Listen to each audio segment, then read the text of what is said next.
Imaginative, documentative, distinct visuals, trepidatious, hard to comment, takes advantage of the medium, fast and witty.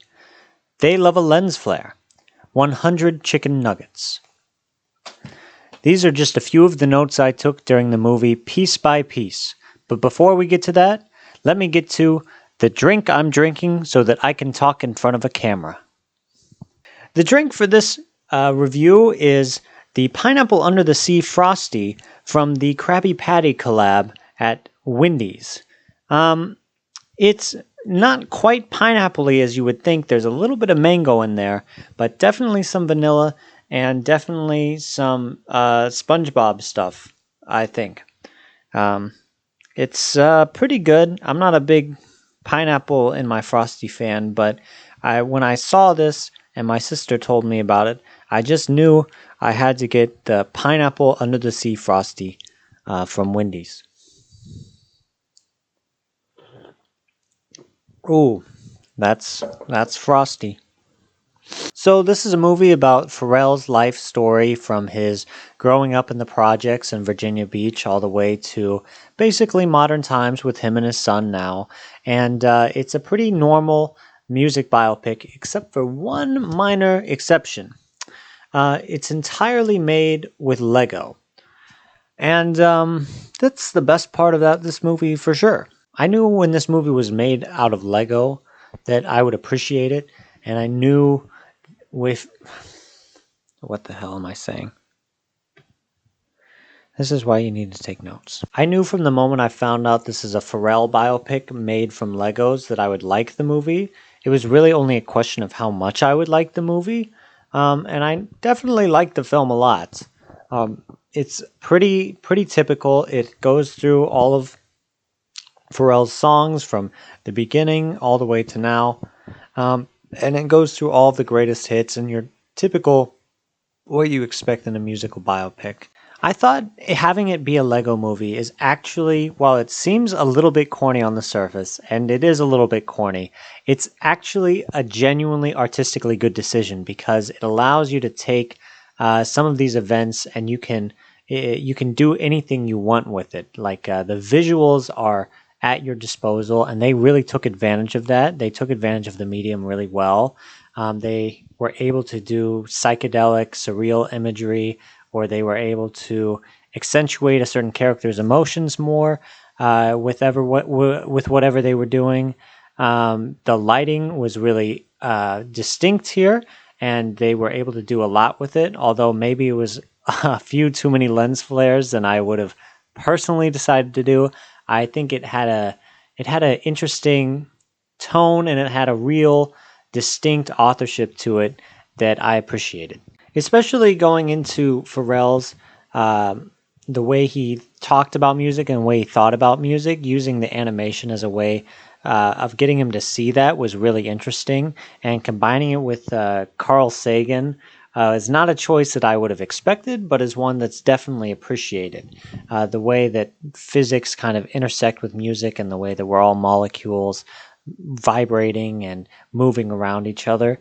It is a really poignant comparison when you're talking about producing beats. I don't know a lot about Pharrell, but I learned a lot more from this film. I don't know much about the Neptunes. I'm really not a big music nerd, unfortunately. But it did help me to learn a lot about the medium. And a lot of times I found myself sitting in the theater and they would play a song and I'd be like, oh, he did that song. Oh, he did that song. Oh, he did that song. And so he kept on going with that.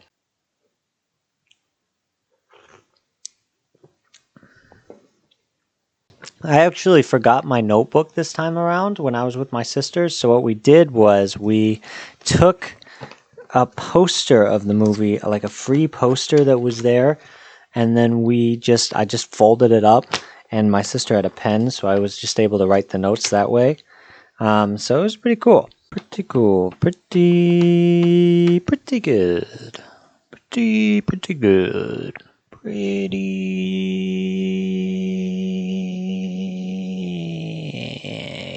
good. Let me drink.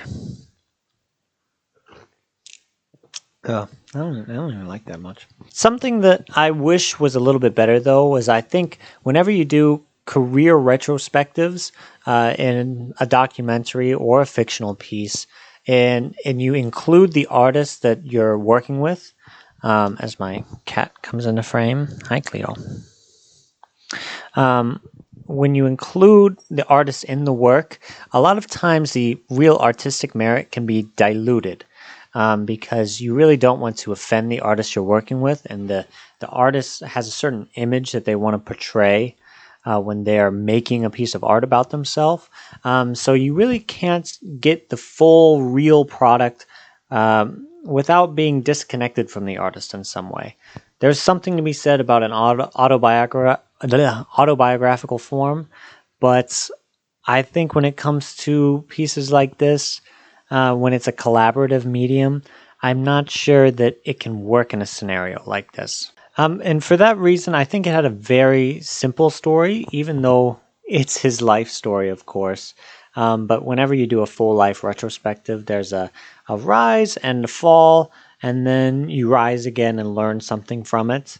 Um, and I don't think that that kind of story is as useful or as original as the visual medium that the movie was in.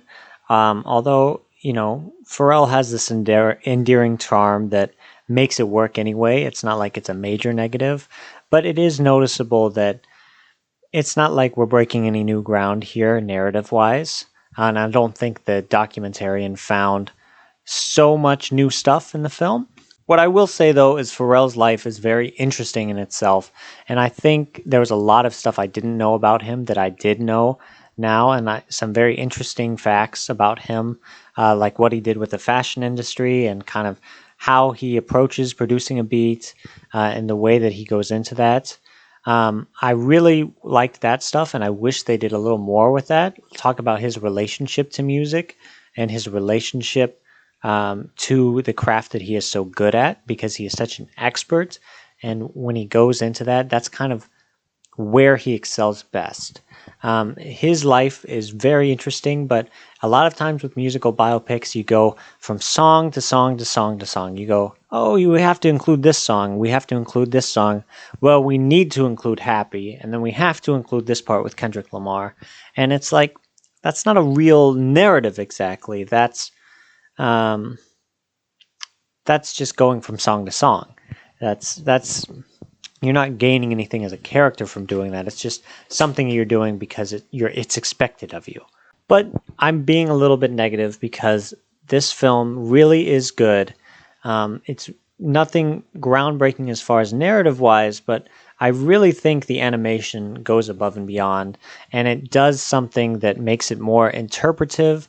It makes it more visually stunning to look at.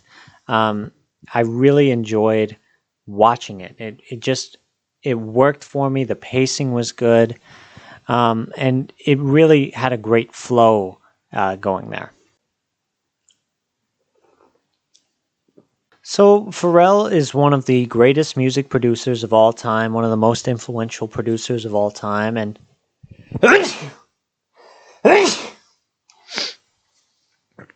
oh, oh, oh,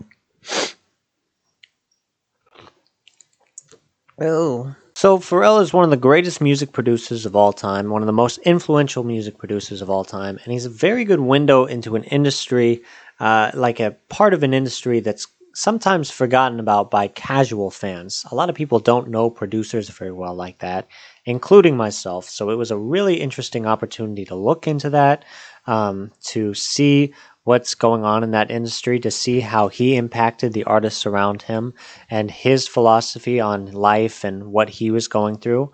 And I really enjoyed his imaginative thinking and the way that he went about this process of making the film.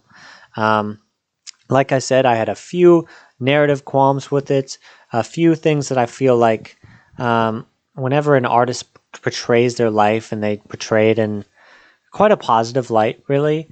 Um, I just get a little trepidatious, even if it's all true. It's just whenever the artist is making narrative for themselves, it makes it hard to believe them because they are so biased about their own life. Um, but that does not cross out all of the major benefactors of the film, and I think I'm going to give it 3 stars. So, with that being said, I will have more pineapple and um, cheers under the sea